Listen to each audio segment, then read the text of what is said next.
Sans surprise, les députés et les sénateurs ne sont pas parvenus à se mettre d'accord au sujet de la fin de vie aujourd'hui. La commission mixte paritaire n'a pas été conclusive. Il faut dire que les positions des deux chambres semblent irréconciliables. L'Assemblée a voté par 2 fois pour la légalisation de l'euthanasie et du suicide assisté quand le Sénat s'y est opposé par 2 fois.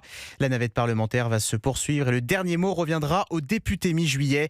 De quoi inquiéter les opposants à cette réforme chère à Emmanuel Macron, Mayalène Trémollet.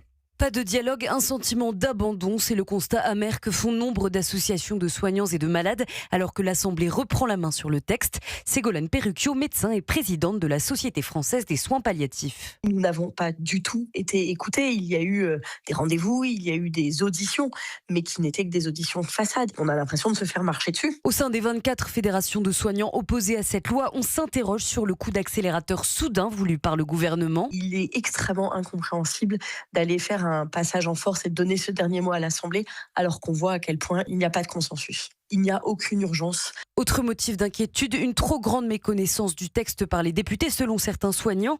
Alexis Burnod, médecin urgentiste, spécialiste des soins palliatifs à l'Institut Marie Curie, craint un bouleversement du corps médical. Prendre rendez-vous pour organiser la mort des gens, c'est quelque chose qui est très violent. Faire mourir quelqu'un qui vous parle et qui vous regarde confère une charge émotionnelle considérable. En mai dernier, plusieurs de ces associations ont sollicité une audience urgente auprès de Matignon, un courrier qui est depuis resté lettre morte. Mayalène Trémollet.